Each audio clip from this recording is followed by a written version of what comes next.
तो आज के लेक्चर के अंदर हम पढ़ने वाले थे कि डेटा को डिलीट कैसे करते हैं डेटाबेस में से। ठीक है, तो जो लास्ट में हमने पढ़ा था कि क्या पढ़ा था कि लास्ट में हमने जो भी डेटा था वो डेटाबेस में से फैच करवाया था, और फैच करवाने के बाद हमने कहाँ पे रखा था उसको, हमारे व्यू डॉट पी के अंदर हमने उसको रख दिया था। तो उसके लिए पहले हमने क्या किया था कि डेटा को लाने के लिए पहले हमने उसके लिए डेटाबेस के साथ कनेक्टिविटी करवाई थी। ठीक है, वो हमने कहाँ पे लिख दिया, डेटा बेस डॉट पी के अंदर वो लाइन हमने लिख दी ताकि हमें बार बार वो लिखनी ना पड़े। फिर मुझे डेटा चाहिए तो मैंने सिलेक्ट की क्वेरी यहाँ पे लिख लिया, उसको मैंने यहाँ पे फायर करवा दिया। तो जो भी डेटा होगा वो मुझे कहाँ पे मिल जाएगा, Q1 के अंदर, मतलब इसके अंदर काउंटिंग के फॉर्म में देता है, और जो डेटा है उसके अंदर जो पड़ा है वो मुझे चाहिए।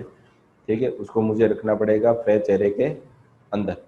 ठीक है, तो वो क्या करेगा, fetch array line to line, मतलब रिकॉर्ड बाय रिकॉर्ड, जितना भी रिकॉर्ड होगा यहाँ पे मुझे प्रिंट कर, जैसे ही रिकॉर्ड खत्म हो जाएगा तो लूप को यहाँ पे ओवर कर देगा। ठीक है, तो ये लूप को वहां से डेटा लाने के लिए एक फंक्शनलिटी दी हुई थी।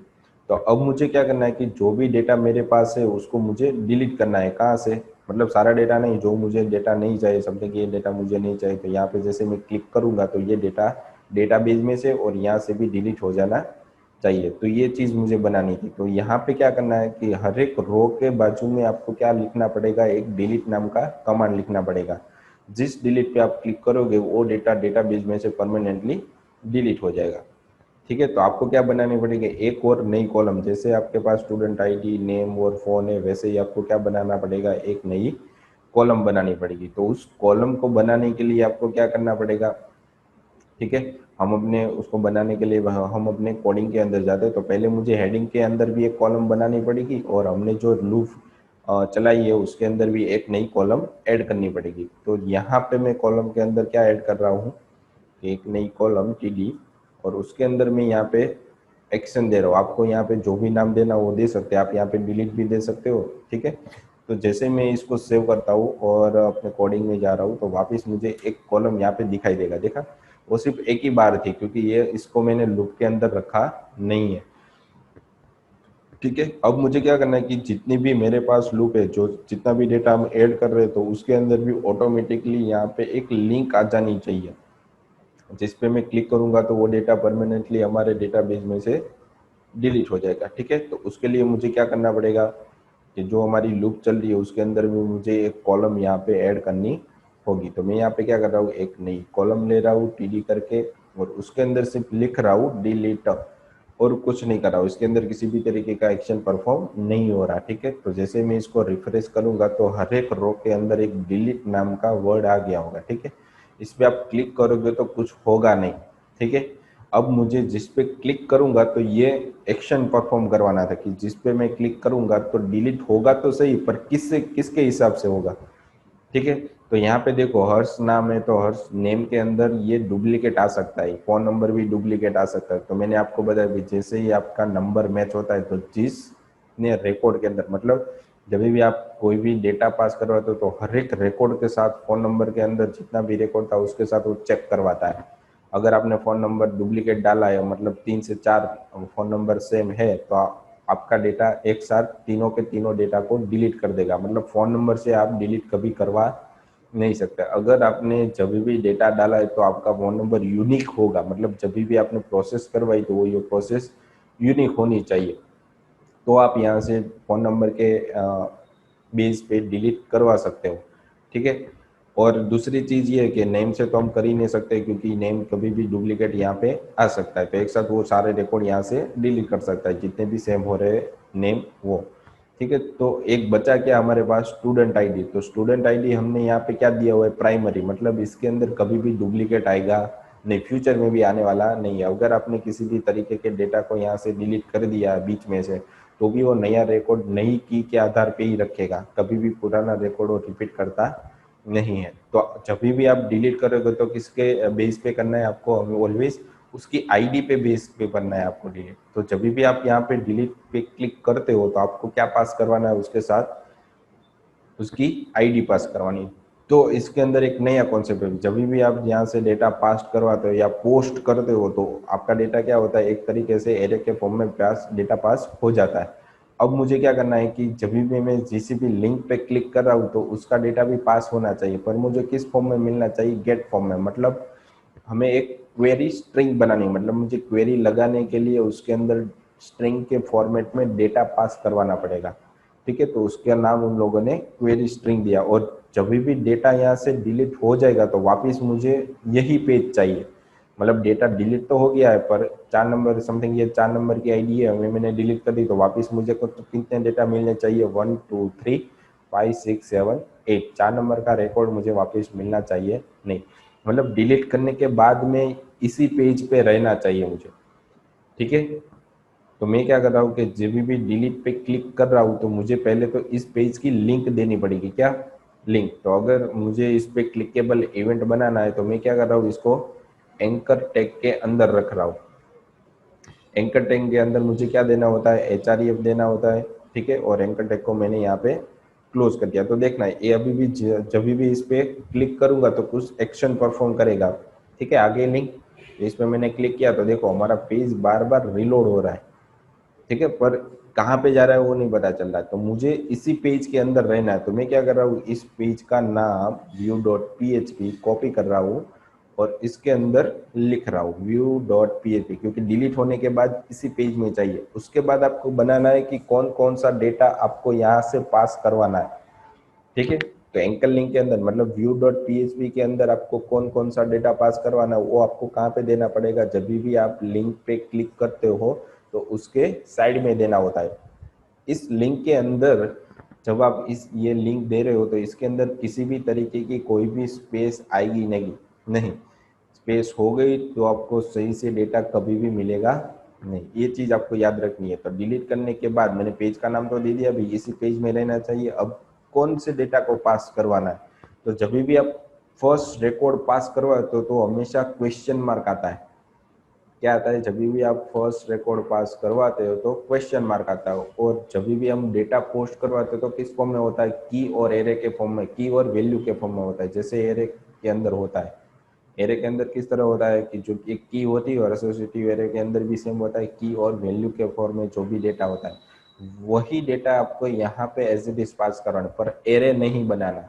आपको एरे बनाने की कोई जरूरत नहीं है, ठीक है। तो मैं यहाँ पे पहले क्या करता हूँ, कौन सा एक्शन में करवा रहा हूँ, तो मैं एक्शन अपने तरीके से दे रहा हूँ, आप कुछ भी दे सकते हो। तो मैं एक्शन एक हमारी की हो गई, उसके अंदर वैल्यू में क्या दे रहा हूँ, डिलीट दे रहा हूँ, ठीक है। और दूसरा डेटा, ये हमारा फर्स्ट रिकॉर्ड हो गया। कभी भी मुझे डेटा पास करवाना हो तो ये हमारी एक्शन क्वेश्चन मार्क के बाद जो मैंने लिखा है एक्शन वो हमारी की हो गई, और इक्वल टू करके मैंने जो लिखी है डिलीट वो हमारी वैल्यू हो गई। अब इसके बाद मुझे एक और रिकॉर्ड पास करवाना है, तो मुझे यहाँ पे पहले क्वेश्चन मार्क, अब यहाँ पे क्वेश्चन मार्क नहीं आएगा, अब यहाँ पे क्या आएगा, M% आएगा। मतलब अब आप तीसरा रिकॉर्ड भी यहाँ पे आपने की बना दी और उसकी वैल्यू बना दी। फिर आपको तीसरा रिकॉर्ड पास करवाना, तो ये आपका दूसरा रिकॉर्ड हो गया की और वैल्यू के फॉर्म में। तो तीसरा रिकॉर्ड पास करवाना हो तो वापस आपको एंड करना पड़ेगा। मतलब जब भी आप पेज के बाजू में फर्स्ट रिकॉर्ड पास करवाते हो तभी आप पहली बार क्वेश्चन मार्क लिखोगे, ये इसका सिंटेक्स है, ये हम चेंज नहीं कर सकते, ठीक है। तो पहली बार जब भी फर्स्ट रिकॉर्ड पास करवा दो क्वेश्चन मार्क आएगा, और उसके बाद जब भी आप दूसरा तीसरा चौथा पांचवा जितने भी रिकॉर्ड पास करवाने तो बीच में आपको क्या लिखना पड़ता है यहाँ पे M%। तो उसकी मदद से वो क्या करता है कि भी वो डिफाइन करता है भी ये उसकी सेकंड रिकॉर्ड की है और उसकी वैल्यू, और तीसरा रिकॉर्ड यहाँ से चालू हुआ और मैंने यहाँ पे रख दिया इसकी की है OP और इसकी वैल्यू यहाँ पे हो गई है LO, ठीक है। मतलब आप जितना भी रिकॉर्ड पास करवाना उतना करें, जब भी आपका रिकॉर्ड खत्म हो जाए तो आपको कोई M% देना नहीं है। मतलब 3 रिकॉर्ड मैंने यहाँ पे पास करवाए, ठीक है। तो ऐसे आप जितने भी रिकॉर्ड एंकर लिंक में पास करवाने उतने करवा सकते हो। तो मुझे यहाँ पे 2 ही रिकॉर्ड पास करवाने, कौन से, तो एक्शन के अंदर डिलीट हो रहा है और दूसरा क्या हो रहा है, मुझे इसके अंदर आईडी भी पास करवानी पड़ेगी। किसके आधार पर मुझे डिलीट करना है वो मुझे क्या करना पड़ेगा, इसके अंदर ही पास करवाने। तो मैं यहाँ पे लास्ट रिकॉर्ड डिलीट कर रहा हूँ और यहाँ पे क्या लिख रहा हूँ, स्टूडेंट आईडी। आप यहाँ पे अपनी तरीके से कुछ भी दे सकते हो, पर यहाँ पे वैल्यू, अब वैल्यू आप क्या दोगे यहाँ पे, स्टूडेंट की आईडी, क्योंकि ये लूप के अंदर घूम रहा है तो आपको आईडी यहाँ पे जैसे मिल रही है वैसे ही यहाँ कहाँ पे मिलने वाली है, यहाँ पे मिलेगी। तो मैं इसको यहाँ से हटा के क्या ले रहा हूँ, यहाँ पे PHP टैग के बारे में ये कॉपी कर रहा हूँ, ठीक है, और इसको यहाँ पे पेस्ट कराओ। किसी भी तरीके की कोई भी स्पेस नहीं होनी चाहिए, ये सिर्फ आपको याद रखना है। ठीक है, तो आपने यहाँ पे क्या दे दिया, आईडी दे दी, तो यहाँ पे आपको जैसे आईडी मिल रही है वैसे ही आपको यहाँ पे आपको मिल जाएगी। तो हमने यहाँ पे 2 रिकॉर्ड पास करवाए, कौन कौन से, तो इस पेज के बाजू में फर्स्ट रिकॉर्ड जब भी आप पास करवाते तो एक्शन लिखो, ठीक है, जो भी आप एक्शन परफॉर्म करवाना है तो डिलीट, फिर M%, दूसरा रिकॉर्ड पास करवाना है तो आपको यहाँ पे लिखना पड़ेगा M%, और यहाँ पे आगे की आप अपनी तरीके से कुछ भी यहाँ पे सेट कर सकते हो। मैं यहाँ पे लिख सकता हूँ स्टूडेंट डेटा भी लिख सकता हूँ। उसके बाद यहाँ पे क्या आ जाएगी, जो भी आपको आईडी यूनिक चीज़ है वो आपको यहाँ से पास करवानी है। तो देखना ये कैसे एग्जैक्टली यूज होता है। तो मैं यहाँ पे जाने के बाद रिफ्रेश कर रहा हूँ। अब देखो जिस पे भी मैं होवर कर रहा हूँ तो यहाँ पे कॉर्नर में आपकी उसकी लिंक दिखाई दे रही है, देखना, ठीक है। तो यहाँ पे क्या हो रहा है कि view.php question mark action equal to delete और M% इक्वल टू इम्परसेंट स्टूडेंट डेटा इक्वल टू 1। अगर मैं इसको दूसरे पे ले जाऊंगा तो उसकी आईडी देखो बदल गई, तीसरे पे बदल गई, चौथे पे बदल, मतलब ये हमारी एंकल लिंक परफेक्ट सही से चल रही है। ठीक है, अब जिस पे भी मैं क्लिक करूंगा तो पूरा पेज क्या हो जाएगा, रीलोड होगा। रीलोड होने के बाद इस पेज के बाजू में जो भी हमने एंकल लिंक यहाँ पे दिया हुआ है पेज के बाजू में वो यहाँ पे आ जाएगा। देखो मैं समथिंग 1 पे क्लिक कर रहा हूँ तो यहाँ पे मुझे 1 मिल जाएगा, यहाँ पे मैं 2 पे क्लिक कर रहा हूँ तो यहाँ पे मुझे 2 मिल जाएगा। तो फर्स्ट स्टेप आपका क्या है कि यहाँ पे आपको सही तरीके से क्वेरी स्ट्रिंग बनानी है, किसी भी तरीके की मिस्टेक यहाँ पे नहीं होनी चाहिए। ठीक है, अगर इसके बीच में कहीं पर भी स्पेस हो गई तो आपकी क्वेरी स्ट्रिंग सही से वर्क नहीं करेगी। ठीक है, आपने अब आप सोच रहे हो कि अगर मैंने यहाँ पे डिलीट कर दिया तो हमारा रिकॉर्ड यहाँ से 4 नंबर का मिल भी रहा है, सही से मिल रहा है, तो डेटा डिलीट क्यों नहीं हो रहा। ठीक है, तो डेटा को डिलीट करने के लिए आपको क्या करना पड़ेगा, वापस उसको बताना पड़ेगा, डिलीट की क्वेरी यहाँ से चलानी पड़ेगी। आपको 4 नंबर मिल तो रहा है पर अब डेटा डिलीट करने वहां पे तो आपको भेजा नहीं क्वेरी को। तो जब भी आपको यहाँ पे यूआरएल मिले उसके बाद की प्रोसेस में आपको बता रहा हूँ। अब क्या करना है आपको, तो जैसे ही आप जिस किसी भी डिलीट पे क्लिक कर रहे हो तो पेज आपका क्या हो रहा है, पूरे का पूरा रीलोड हो रहा है ना। देखो यहाँ से आप देख सकते हो कि पेज क्या हो रहा है, रीलोड हो रहा है। ठीक है, तो रीलोड होगा तो पूरा डेटा वापस यहीं से रीड करेगा और वापस ऐसे एज इट इज प्रिंट करके दे रहा है। तो हमें क्या करना है कि जो हमें यूआरएल में डेटा मिल रहा है उसको फैच करवाना है, डेटा को फैच करवाना है, और क्या करना है कि 5 नंबर की आईडी जहां पे मिल रही है उसको डिलीट की क्वेरी के अंदर सेट करवाना है।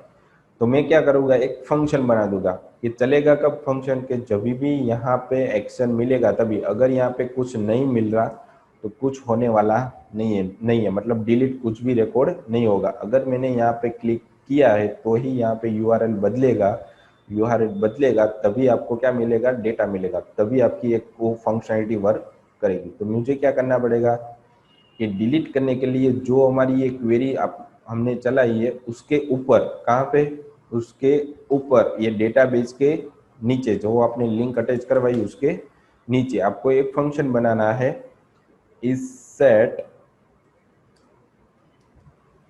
ठीक है। और यूआरएल में से मुझे कभी भी डेटा चाहिए तो अब मुझे कौन सी मेथड चलानी पड़ेगी, टोटल हमारे पास कितनी मेथड है, गेट है, पोस्ट है, ठीक है, ये 2 मेथड हम अभी भी यूज कर रहे हैं। तीसरी मेथड रिक्वेस्ट है, उसका हम कम ही यूज करते हैं। ठीक है, तो पोस्ट तो कब चलेगी, जब आपके पास यूआरएल में सिक्योरिटी बेस पे डेटा पास करवाना हो तो।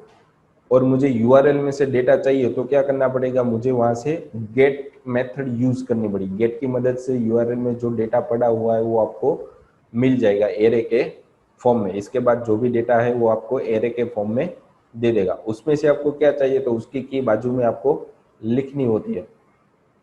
ठीक है, तो पहले मुझे क्या चेक करवाना है कि अगर मुझे एक्शन के अंदर डिलीट मिल रहा है, ठीक है, तो ही हमारा वो फंक्शन वर्क करे जो हमने अभी बनाया। तो मुझे इस सेट के अंदर क्या लिखना पड़ेगा कि $_गेट, क्योंकि यूआरएल में डेटा मिल रहा है तो उसको लेने के लिए मुझे गेट मेथड ही अप्लाई करनी पड़ी। अगर मुझे यूआरएल में कुछ नहीं मिल रहा तो मैं गेट मेथड के अंदर कुछ भी मुझे मिलेगा नहीं। तो मुझे यहाँ पे क्या लिखना पड़ेगा, उसकी की।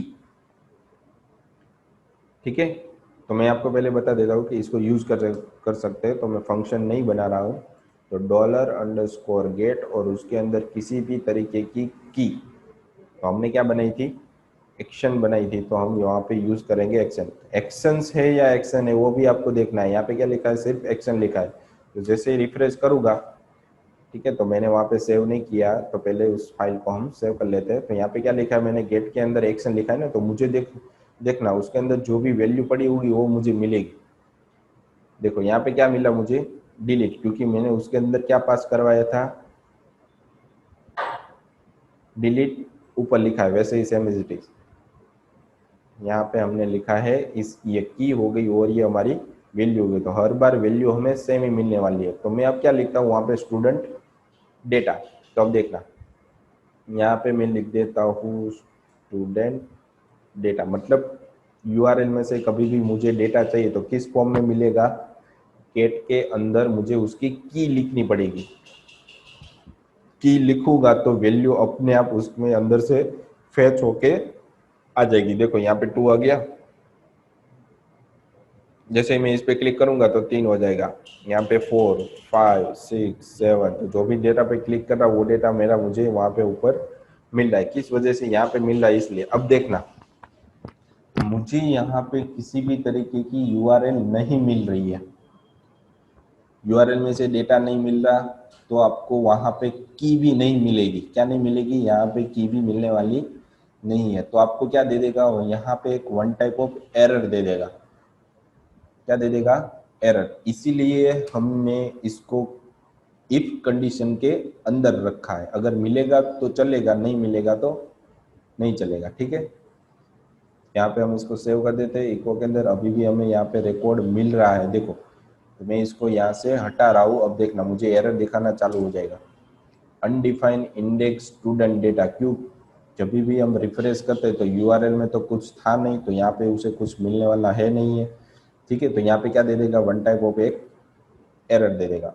तो इसीलिए हम इसको फंक्शन के अंदर बना के रखते हैं। किसमें, फंक्शन के अंदर। तो इफ इस सेट के अंदर अगर मुझे गेट के अंदर एक्शन मिल रहा है, एक्शन मिलेगा तो ही उसके अंदर जाएगा, वरना जाने वाला नहीं है। अब देखना मैं इसको कहाँ पे रखता हूँ, गेट के अंदर। दूसरी की हमारी कौन सी थी, स्टूडेंट डेटा, ठीक है। अब देखना मेरे पास यूआरएल में अभी भी कोई भी रिकॉर्ड नहीं है, तो ये एरर चली जाएगी, क्योंकि इफ कंडीशन क्या दे देगा, आपको फॉल्स कर देगा, मतलब इफ के अंदर जाने ही नहीं देगा।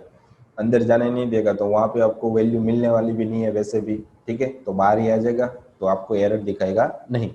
जैसे ही आप इस पे क्लिक कर रहे हो, देखना तो कंडीशन क्या होगी, आपकी यूआरएल में डेटा मिल रहा है तो आपको अंदर जाने की परमिशन दे रहा है। तो स्टूडेंट डेटा के अंदर जो भी की पड़ी होगी वो उसकी वैल्यू यहाँ पे प्रिंट कर देगा। तो ये चीज आपको यहाँ पे याद रखनी है। जब भी आप यहाँ पे एंकल निक में डेटा लिखते हो, ठीक है, और रिफ्रेश हो रहा है, तो आपको क्या करना पड़ेगा, कंडीशन मतलब फंक्शंस बनाने पड़ेगा। और कहाँ पे फंक्शन बनाना है, जो भी आपकी क्वेरी फेच हो रही है उसके ऊपर, ठीक है। अब मैं इसको क्या कर रहा हूँ कि सही से मुझे डेटा मिल रहा है, तो मैं यहाँ पे स्टूडेंट की आईडी एक वेरिएबल में ले लेता हूँ, आईडी, ठीक है। तो आईडी मुझे यहाँ पे मिलनी चालू हो गई है। अब मुझे क्या करना है कि जिस पे मैं क्लिक कर रहा हूँ वो डेटा डिलीट होना चाहिए। तो मैं यहाँ पे एक और क्वेरी लिख लेता हूँ, डिलीट की, डिलीट करने के लिए। तो डिलीट की क्वेरी हमने इससे पहले यूज की थी, डिलीट फ्रॉम स्टूडेंट। और कहाँ से डिलीट करना है, जो डेटा जो आईडी मिल रही है, ठीक है, वही मिलनी चाहिए और वही रिकॉर्ड डिलीट होना चाहिए। तो मैं यहाँ पे जिस फील्ड के अंदर हमें मैच करवाना है उस फील्ड का नाम, इस फील्ड के अंदर हमें, ये फील्ड हमारी कहाँ पे होगी, हमारे जो स्टूडेंट नाम के टेबल के अंदर स्टूडेंट फील्ड, और यहाँ पे मुझे वेयर क्लोज देना पड़ेगा। तो डिलीट फ्रॉम स्टूडेंट, स्टूडेंट वाले टेबल में से मुझे डिलीट करना है, पर कहाँ से, तो वेयर क्लोज आ जाएगा और किस फील्ड के अंदर मैच करवाना है, ठीक है। तो स्टूडेंट आईडी के अंदर किस डेटा को चेंज मैच करवाना है, तो इस डेटा को, जो आईडी हमें ऊपर मिली है उसको मुझे यहाँ पे सिंगल कोट के अंदर रखना भी पड़ेगा, ठीक है। तो ये हमारी वन टाइप ऑफ क्वेरी हो गई। और जो क्वेरी हमें मिली है उसको मुझे वहां ले जाना पड़ेगा। उसके लिए हम कमांड यूज करते हैं MySQL क्वेरी, और उसके अंदर मैं पहले तो कनेक्शन दे रहा हूँ, उसके बाद इस क्वेरी को वहां पे फायर करवा रहा हूँ। तो देखना डेटा सही से चल रहा होगा तो डेटा डिलीट हो जाएगा। उसके बाद वापिस बाहर आने के बाद जो भी डेटा डिलीट हो गया है, मतलब डेटा तो वहां पे मैंने 1 नंबर का डिलीट कर दिया, तो वापस वो रीड करेगा, मतलब वहां पे उसे अब 1 नंबर का रिकॉर्ड मिलेगा नहीं, तो जो भी डेटा मिल रहा है वो मुझे वापस दे देगा, मतलब हमारा जो डेटा है वो मुझे डिलीट के बाद का डेटा मिलेगा। ठीक है, तो जैसे मैं एक नंबर पे क्लिक करूंगा तो वहां पे जाएगा, डेटा डिलीट कर देगा और वापस वो रीड करेगा। तो एक नंबर तो उसे मिलने वाला नहीं है, तो 2 नंबर से स्टार्ट करेगा, मतलब हमारा रिकॉर्ड वो परमानेंटली डिलीट हो गया। देखा, यहाँ पे मैं जैसे क्लिक करता हूँ तो ये भी डिलीट हो गया। ठीक है, और मुझे मैसेज भी चाहिए भाई डेटा सक्सेसफुली डिलीटेड। तो मैं क्या कर रहा हूँ, यहाँ पे इसको वेरिएबल में ले रहा हूँ और उसको कंडीशन में दे रहा हूँ, अगर डेटा डिलीट हो रहा है तो ही वो मुझे मैसेज दे, वरना ना दे। तो क्वेरी 1 के अंदर मैं इको करवा रहा हूँ रिकॉर्ड डिलीट सक्सेसफुली। ठीक है, और सेव कर दिया।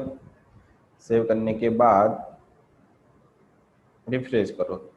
जैसे ही आप डिलीट पे क्लिक करूंगा तो मैसेज आ रहा है बार बार, और एक्शन को जैसे आप यहाँ से हटा रहे हो तो आपका मैसेज यहाँ से चला जा रहा है।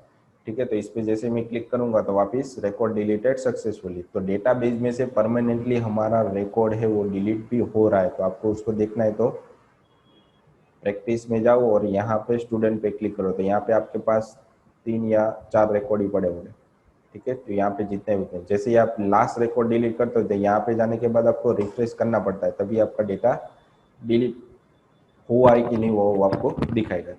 तो पहले एक्शन कहाँ पे होती है, डेटाबेस में होती है, और वहां से वापस आपको डेटा फेच करवा के देता है। तो जितने भी इंटरेक्शन है वो सारा डेटाबेस के साथ ही है, पर अब हमें वहां जाने की जरूरत नहीं है, यहाँ से भी हम रिकॉर्ड डिलीट कर सकते हैं। तो ये चीज आपको यहाँ से याद रखनी थी। ठीक है, तो वापस हम रिपीट कर लेते हैं। तो पहले मुझे क्या बनाना पड़ेगा, एक एंकर लिंक बनानी पड़ेगी। तो यहाँ पे किस तरीके से डेटा पास होगा, तो क्वेश्चन मार्क की मदद से डेटा पास होने वाला है पहला रिकॉर्ड, और उसके बाद आपको एक्शन देनी है। तो फर्स्ट रिकॉर्ड मतलब क्या आप कर रहे हो, उसके बाद दूसरा रिकॉर्ड ऑलवेज पास करवाओगे तो बीच में एम्परसेंड आएगा, फिर की आएगी और उसके बाद वैल्यू आ जाएगी। ठीक है, जो यूनिक है उसी के आधार पे हम डिलीट करते हैं। ठीक है, नेम और फोन नंबर के आधार पे डिलीट नहीं करते, अगर वो यूनिक नहीं है तो नहीं कर सकते। ठीक है, तो जैसे ही मैं सबमिट करूंगा तो मुझे ऊपर डेटा मिलना चालू हो जाएगा। तो मुझे वहां पे क्या बनाना पड़ेगा कि गेट के अंदर मुझे एक्शन मिल रही है, ये कैपिटल में होना चाहिए। एक्शन मिल रहा है तो उसके अंदर जाएगा और जो भी हमने आईडी पास करवाई है वो आईडी में एक वेरिएबल के अंदर ले ली, और उसके बाद डिलीट की क्वेरी चला दी। जैसे डिलीट की क्वेरी फायर होगी और सही से चल रही हो तो मैसेज दे देगा डेटा डिलीटेड, वहां से डेटा डिलीट भी हो जाएगा डेटाबेस में से, और वापस मुझे क्या करेगा, डेटा फेच करवाएगा और लूप वापस घूमेगी। ये प्रोसेस बहुत ही फास्ट हो रही है, इसलिए हमें पता नहीं चल रहा। ठीक है, तो आपको ऑलवेज इसी सिस्टम को फॉलो करवाना है। पहले आपको डेटा लाना है, उसके बाद आपको उसको डिलीट करना है। ठीक है, तो जैसे ही हमारा लेक्चर यहाँ पे खत्म हो रहा है तो लेक्चर के रिगार्डिंग यहाँ पे आपको 3 क्वेश्चन दिए गए हैं। ठीक है, जो आपको सबमिट करवाने रहेंगे आपके RNWIT की एप्लीकेशन है वहाँ पे, जिसकी मदद से आपकी अटेंडेंस वहाँ पे हो जाएगी। ठीक है, तो आज के लेक्चर के लिए इतना ही था। Thank you.